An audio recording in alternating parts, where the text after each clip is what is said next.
lipat naman sila dito sa kabilang kalye. Doon kami galing sa kabilang yon. Yan.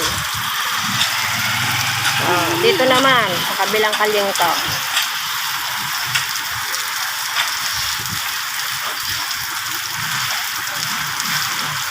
Ay, gabayan nyo po sila at huwag magkasakit para po mapanatili ang kalinisan dito. O, ayan.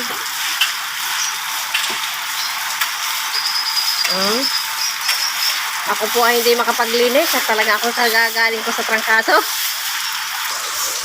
Ayan, kung sino man po ang may magandang puso, ay kami po ay nangangailangan ng grass cutter.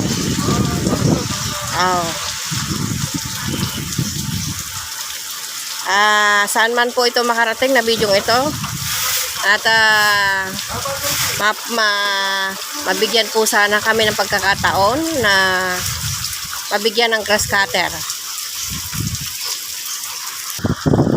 Ayan, kung inyo pong mapapansin, mga kapurok, magkaroon naman po kayo ng kaunting konsensya, panatiliin pong malinis ang inyong mga tapat ng bahay at hindi po araw-araw namin yan malilinisan.